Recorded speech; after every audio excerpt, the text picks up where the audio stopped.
नमस्कार, welcome to Bihar civils. मैं हूं आलोक सिंह और आज है 23 मार्च 2022।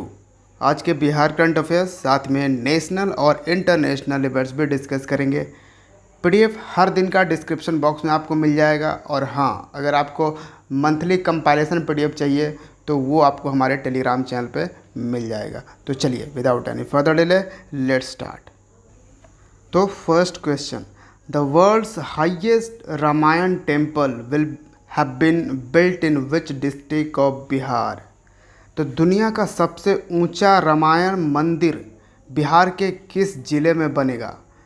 तो यहाँ पे देखिए सबसे ऊंचे की बात करी जा रही है, ठीक है, ये वाला हाइट की बात हम कर रहे हैं, सबसे ऊंचा रामायण मंदिर। तो बिहार के ईस्ट चंपारण ज़िले में ये बनने वाला है। Option B is the correct answer.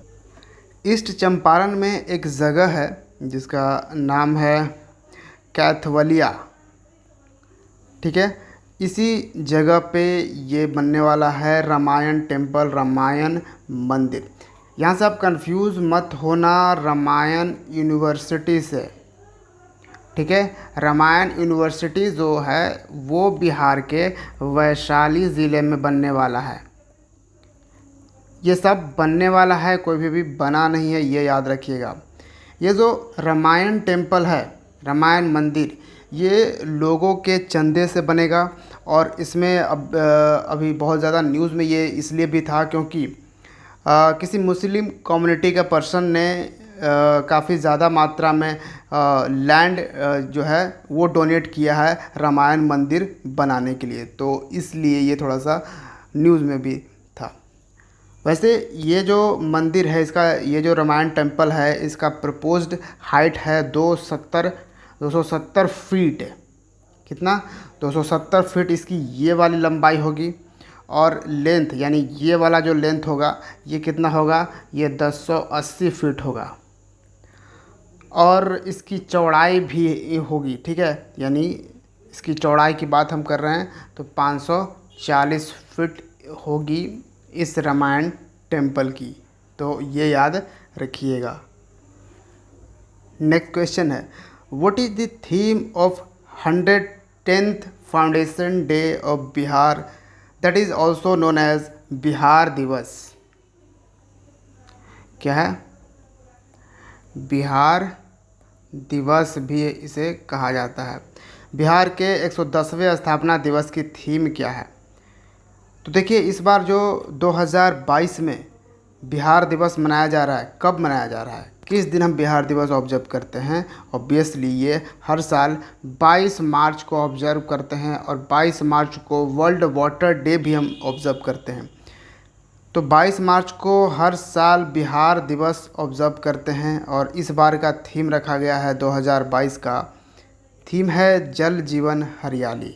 Option C is the correct answer, जो कि एक मोस्ट इम्पॉर्टेंट कैंपेन भी है बिहार गवर्नमेंट का, जल जीवन हरियाली।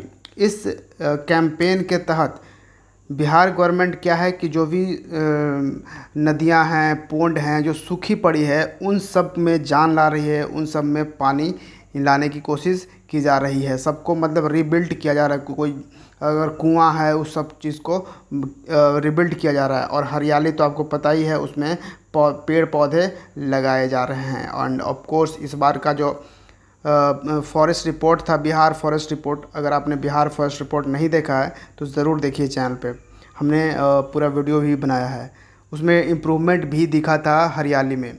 तो ये एक मोस्ट इम्पॉर्टेंट कैंपेन है बिहार सरकार का, जल जीवन हरियाली। और देखिए बात है 1911 की। ये वो वक्त था जब जॉर्ज द फिफ्थ, ये ब्रिटिशर्स किंग था जॉर्ज द फिफ्थ, इसका एक दरबार लगाया गया था जिसको हम बोलते हैं दिल्ली दरबार। और यही दिल्ली दरबार में डिसाइड हुआ था कि बिहार को अब सेपरेट किया जाएगा बंगाल से। जी हाँ, बंगाल से बिहार को सेपरेट किया जाएगा। तो 1911 में तो ये डिसीज़न लिया गया था, लेकिन ये इम्प्लीमेंट कब हुआ था? 1912 में। 1912 में 22 मार्च 1912 में ये इम्प्लीमेंट हो चुका था। ठीक है, इसलिए हम 22 मार्च को बिहार दिवस मनाते हैं, बिहार का फाउंडेशन डे मनाते हैं। क्योंकि देखिए, बिहार आज का है, वो एक समय पार्ट था पूरा बिहार, साथ में उड़ीसा, झारखंड, फिर आज का वेस्ट बंगाल और फिर आज का बांग्लादेश। ये पूरा क्षेत्र जो है वो सब साथ में था। ठीक है, समझ रहे हो, ये पूरा क्षेत्र साथ में था। तो क्या है कि बिहार एक कुछ अस्तित्व में आया नहीं था। बिहार को बेसिकली बंगाल प्रोविंस ही कहा जाता था, क्योंकि उस वक्त बंगाल प्रोविंस में ही बिहार आता था। तो जब अलग हुआ 1912 में, बिहार जब अलग हुआ बंगाल से, उस वक्त बिहार के साथ उड़ीसा और झारखंड भी था। जी हाँ, उड़ीसा और झारखंड भी था। फिर बिहार जो है 1936 में फिर से बिहार से बाइफरकेशन किया गया और बिहार से जो उड़ीसा है वो निकल के अलग हो गया। अब बिहार और झारखंड साथ में थे, लेकिन झारखंड का कोई अभी भी अस्तित्व नहीं था। उसमें जिस तरह से 1912 में उड़ीसा का कोई अस्तित्व नहीं था, 1936 में उड़ीसा का अस्तित्व आया। उसी तरह से फिर समय आया 2000 ईस्वी का, जब झारखंड अस्तित्व में आया और बिहार का जो सदर्न वाला पार्ट है, ये वाला जो पार्ट है, ये अब बिहार है, ये वाला जो पार्ट है ये पूरा अलग हो गया और ये इसको हम कहने लगे झारखंड। और ये हुआ था 2000 ईस्वी में। ठीक है, तो इस तरह से आज का जो मैप है बिहार का, वो 2000 ईस्वी से है। लेकिन हम 2000 ईस्वी को हम इसका फाउंडेशन डे नहीं मानते हैं, क्योंकि जब बंगाल से अलग हुआ तभी बिहार एक अस्तित्व में आया था। ठीक है, उसमें उड़ीसा और झारखंड नाम से नहीं बोला जाता था, बिहार के नाम से ही बोला जाता था, इसलिए ये बिहार यहाँ पे रहा। ठीक है, उम्मीद है ये चीज़ें आपको क्लियर हो गई होगी। Next question, who has own the formula 1 Bahrain grand pre 2022? तो F1 बहरेन ग्रैंड प्री 2022 किसने जीता है? तो ये 2022 का पहला ग्रैंड प्री है। ठीक है, ये बहरेन ग्रैंड प्री है जिसको जीता है चार्ल्स लेक्लर्क ने। Option D is the correct answer. कौन? चार्ल्स लेक्लर्क ने जीता है। और करीबन पूरे साल में करीबन 12 से 14 ये ग्रैंड प्री होंगे, तो ये 2022 का पहला है, तो इसको याद रखिएगा। नेक्स्ट है, what is India's rank in the world happiness report 2022? World happiness report 2022 में भारत का रैंक क्या है? तो वर्ल्ड हैप्पीनेस रिपोर्ट जो है, जिसको यूनाइटेड नेशंस हर साल रिलीज़ करता है। ऑब्वियसली इसमें हम देखते हैं कि कौन सा देश कितना खुश है, कितना सही है। तो खुश रहने के मामले में भारत का रैंक इस बार रहा 2022 में 136। Option B is the correct answer. हालांकि अब शायद आप लोग थोड़ा खुश रहने लगे हो पिछले बार के मुकाबले, क्योंकि पिछले बार तो 139 था। ठीक है, कितना रैंक था पिछली बार? 139। तो हम ऑब्वियसली 3 स्पोर्ट्स यहाँ पे जंप किए हैं, 3 स्पोर्ट्स पे हमने अच्छा किया है, यानी थोड़ा सा ज़्यादा खुश रहने लगे। अच्छा ठीक है, टॉप किसने किया? सबसे ज़्यादा खुश कौन रहता है, कौन सा देश? फिनलैंड। याद रखने का बहुत आसान तरीका है, फिन यानी इसको हम फाइन भी पढ़ सकते हैं। तो फाइनलैंड बिल्कुल फाइन रहता है, एकदम से खुश रहता है, फाइन है एकदम। फिनलैंड फर्स्ट है। ठीक है, और ये लगातार ये 5वां बार है जब ये फिनलैंड ने वर्ल्ड हैप्पीनेस रिपोर्ट में टॉप किया है। Next, Rajnath Singh has inaugurated a 7-storied flight controlled system integration facility in which city? Rajnath Singh जो कि हमारे डिफेंस मिनिस्टर हैं, उन्होंने 7 मंजिला उड़ान नियंत्रण प्रणाली एकीकरण सुविधा का उद्घाटन किया है, यानी कि फ़्लाइट कंट्रोल सिस्टम का उद्घाटन किया है। ये कहाँ पे किया गया है? ये किया गया है बेंगलुरु में। Option A is the correct answer. एक और बेंगलुरु है कर्नाटका की कैपिटल। और देखिए ये जो 7 storage flight control system building पूरी बनाई गई है, समझ रहे हो, 7 मंजिला ये जो बिल्डिंग है पूरे 45 दिनों में इसको कंस्ट्रक्ट कर दिया है। किसने? डीआरडीओ ने। ठीक है, defence research and development organisation जो है हमारा, इसने इसको डेवलप 45 दिनों में इस पूरे बिल्डिंग को, जिसमें फ़्लाइट कंट्रोल सिस्टम ये बिल्डिंग पूरा बनाया गया है, तो इसको कर दिया गया सिर्फ 45 दिनों में। तो ये याद रखिएगा।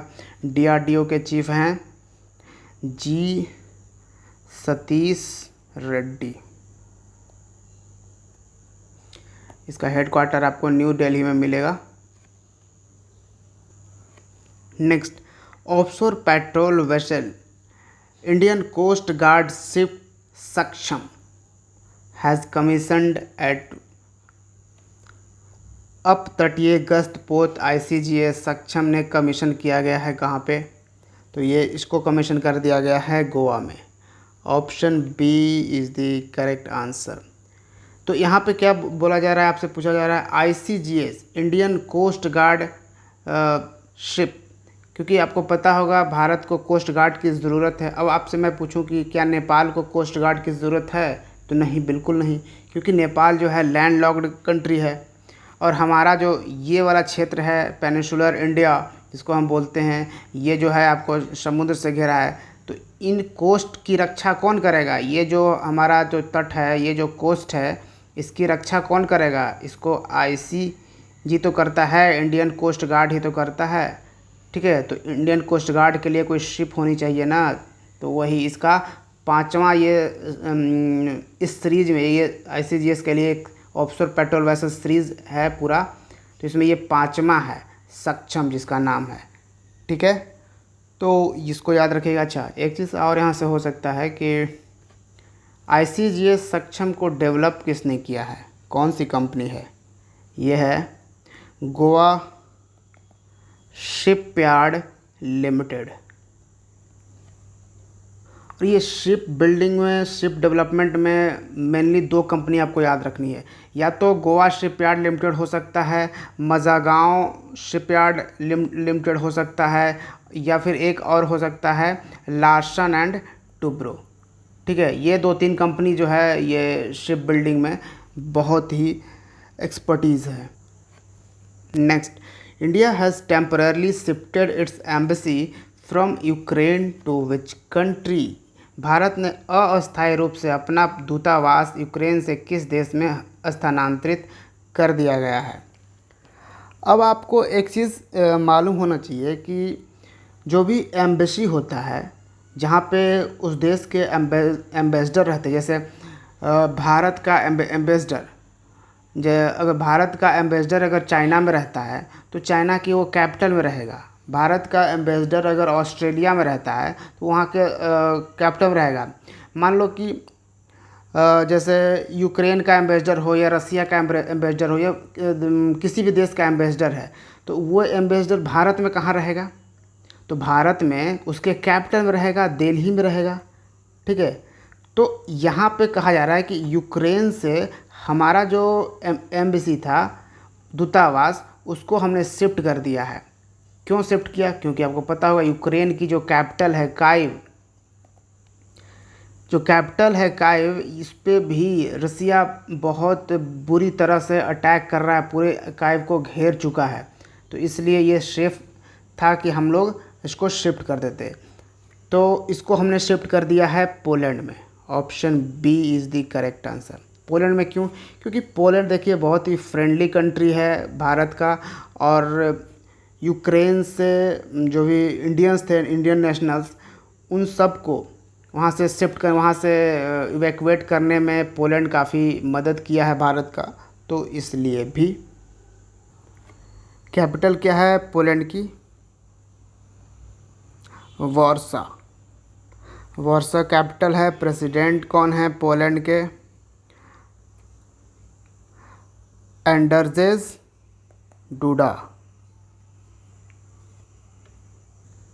नेक्स्ट है, which state government has announced a 5-pronged plan named Panch Panchsutri. किस राज्य सरकार ने पंचसूत्री नामक एक पंचस्तरीय योजना की शुरुआत की है? अब देखिए, ये जो क्वेश्चन है पंचसूत्री, या फिर बोल सकते हैं कि 5 फार्मूला या 5 रूल्स, इस तरह से बोल सकते हैं। तो इस तरह का जो योजना है, इस तरह की जो स्कीम है पंचसूत्री, कि हम इस 5 सेक्टर्स में डेवलप करेंगे, इस 5 सेक्टर में हम इस फाइनेंशियल ईयर में ज़्यादा काम करेंगे। तो इस तरह का आपको बिहार के बजट में भी दिखेगा, ठीक है। और वैसे यहाँ मैं डिस्कस कर रहा हूँ, ये महाराष्ट्र के बजट की बात है। महाराष्ट्र के बजट ने ये अनाउंस किया है बजट्स के according. Option C is the correct answer. अब ये क्वेश्चन बहुत ज़्यादा इम्पोर्टेंट नहीं होगा, लेकिन अगर यहीं पे आपसे सवाल पूछता है तो आपको कन्फ्यूज़ ना हो, आप क्लियर रहें, इसके लिए ये क्वेश्चंस बहुत इंपॉर्टेंट है। जैसे अब बिहार बजट आपने पढ़ रखा है, इसमें पंचसूत्री फार्मूला आपने देखा है कि हाँ, agriculture, health, human resource, transport, industry, इन सब के बारे में बिहार ने भी यहाँ पे मेंशन किया था। तो जैसे ही क्वेश्चन आएगा आप फट से बिहार लगा दोगे, लेकिन हो सकता है कि यहाँ पे महाराष्ट्र भी वहाँ पे हो मेंशन, ऑप्शन महाराष्ट्र भी हो। तो ये बचाव के लिए आपके लिए बेनिफिशियल होता है इस तरह का question. Serdar Berdimuhamedov sworn in as the president of which country? तो सरदार बर्दी मुखामेदव ने किस देश के राष्ट्रपति के रूप में शपथ ली है? तो ये देश है Turkmenistan. Option A is the correct answer. Turkmenistan की कैपिटल क्या है? अशगाबाद।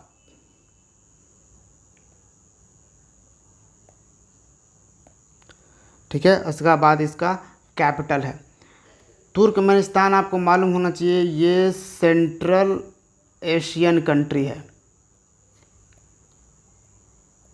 अब आपसे क्वेश्चन अगर पूछ दे कि मैं बताओ कि इनमें से कौन सा सेंट्रल एशियन कंट्री नहीं है, तो आपको पता होगा इस बार ही रिपब्लिक डे पे, जो हमारा 73rd रिपब्लिक डे था, हमने सेंट्रल एशियन कंट्री को इनवाइट किया था एज ए चीफ गेस्ट, ठीक है। लेकिन हालांकि कोविड-19 के कारण हमने फिर इसको पोस्टपोन कर दिया था, तो वो नहीं आ पाए थे, ठीक है। लेकिन हमने इस बार सेंट्रल एशियन कंट्री को इनवाइट किया था as chief guest of 73rd republic day.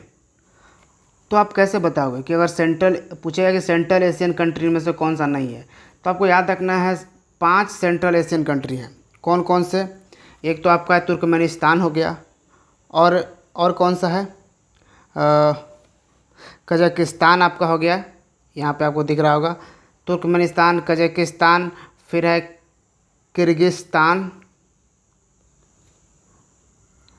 Tajikistan और उज्बेकिस्तान। हो गया 5 country, Turkmenistan, Kazakhstan, Kyrgyzstan, Tajikistan, Uzbekistan. ये 5 कंट्री को हमने इस बार रिपब्लिक डे परेड में इनवाइट किया था, लेकिन नहीं आ पाया, तो ये भी आपको याद रखनी है। Which bank has become the first Indian bank to sign a memorandum of understanding with Business France to provide support to companies in the Indo-French corridor? कौन सा बैंक भारत फ्रांस कॉरिडोर में कंपनियों को सहायता प्रदान करने के लिए बिजनेस फ्रांस के साथ समझौता ज्ञापन पर हस्ताक्षर करने वाला पहला भारतीय बैंक बन गया है? ये बैंक है Kotak Mahindra bank. Option A is the correct answer. Next, which country has developed a microwave machine relativistic klystron amplifier? किस देश ने microwave machine relativistic klystron amplifier विकसित किया है? ये जो मशीन है ना, बहुत ही इम्पोर्टेंट है, याद रखिएगा। रिलेटिविस्टिक क्लेस्ट्रॉन एम्पलीफायर, ये एक लेज़र वेपन है। जी हाँ, एक लेज़र वेपन है जो किसी भी सेटेलाइट को स्पेस में ही डिस्ट्रॉय कर सकता है, अंतरिक्ष में ही डिस्ट्रॉय कर सकता है। इस तरह का ये इतना घातक ये मशीन बनाया गया है, ठीक है। ये लेज़र बेस्ड है, लेज़र से ये जो भी सेटेलाइट है। अब इसका क्या इसका मतलब प्रॉब्लम इसमें क्या है? अब मान लो कि किसी देश को चाहिए होगा कि भारत का जो सैटेलाइट है जिसके जिसके थ्रू हम टीवी देख रहे हैं या फिर जिसके थ्रू कोई कम्युनिकेशन यहाँ भारत में हो रहा है, उस सैटेलाइट को उसे है कि ख़त्म कर देते हैं कि यहाँ का कम्युनिकेशन ही ख़त्म हो जाए, तो वो उस इस लेज़र बीम से सैटेलाइट स्पेस में ही ख़त्म कर देगा, हमारा यहाँ कनेक्शन सब कुछ कट जाएगा, कम्युनिकेशन। ठीक है, तो इसको डेवलप किया है किसने? चाइना ने। Option C is the correct answer. Next और आज का last question, CRPF central reserve police force has celebrated its 83rd raising day on which date? CRPF ने अपना 83वां स्थापना दिवस कब मनाया है? तो इसने मनाया है 19 मार्च को, 19 मार्च को। Option B is the correct answer. अब आप कहोगे रेजिंग डे या स्थापना दिवस 19 मार्च को CRPF मनाता है, यानी कि 19 मार्च को इसकी स्थापना हुई होगी, यही सब लोग समझता है नॉर्मली। जी नहीं, यहाँ पे थोड़ा सा ट्विस्ट है। CRPF जो है, इसकी पहली बात तो ये जानिए कि CRPF किस मिनिस्ट्री के अंडर आती है। क्या डिफेंस मिनिस्ट्री के अंडर आती है, रक्षा मंत्रालय के अंदर? नहीं, ये होम मिनिस्ट्री के अंदर आती है। ठीक है, होम मिनिस्ट्री के अंडर आपको पता होगा 5-6 पैरामिलिट्री फोर्सेस आते हैं, जैसे CRPF हो गया, CISF हो गया, ये सब जो भी फोर्सेस हैं वो होम मिनिस्ट्री के अंडर आती है। तो CRPF का अगर फाउंडेशन डे ऐसे कहा जाए तो बहुत ही पुरानी ये टीम है, पुलिस फोर्स है। कब की? 1939 की। जी हाँ, अंग्रेज़ों के ज़माने में 1939 में ये अस्तित्व में आया था। 27 जुलाई 1939। ठीक है, उस वक्त इसको कहा जाता था CRPF को क्राउन रिप्रेजेंटेटिव पुलिस। क्या कहा जाता था?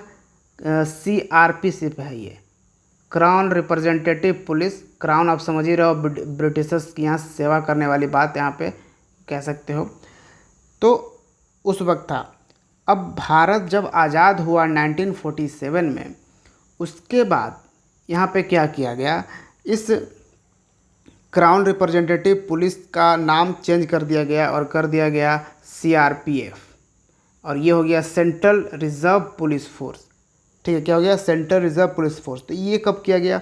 इसको किया गया 28 दिसंबर 1949 को, हमारे देश आज़ाद होने के बाद।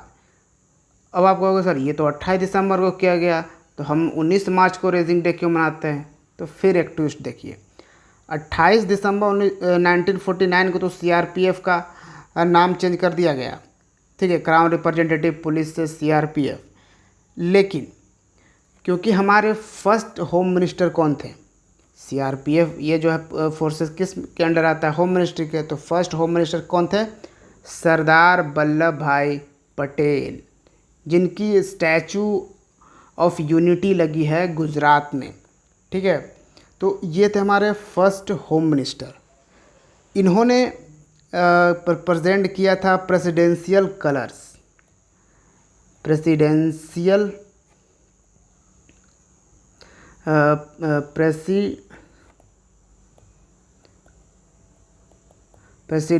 कलर्स। ठीक है, अब ये एक तरह से अवार्ड है, सम्मान में CRPF ने जो अच्छा काम किया था उसके लिए ये प्रेसिडेंशियल कलर दिया गया। तो CRPF ने इसी अवार्ड के क्योंकि पहली बार CRPF को ये प्रेसिडेंशियल कलर्स दिया गया था होम मिनिस्ट्री के द्वारा, सरदार वल्लभ भाई पटेल के द्वारा, इसलिए इसी दिन को, और ये जो प्रेसिडेंशियल कलर्स दिया गया ना, ये दिया गया था 19 मार्च 1950 को। 19 मार्च 1950 को दिया गया था प्रेसिडेंशियल कलर्स, किसके द्वारा? सरदार वल्लभ भाई पटेल द्वारा। तो CRPF ने इसको एक्सेप्ट कर लिया एज ए रेजिंग डे। ठीक है, तो यहाँ से ये डेट निकल के आता है, याद रखिएगा। तो ये था आज का current affairs. Thank you for watching Bihar civils. See you in the next video. जय हिंद।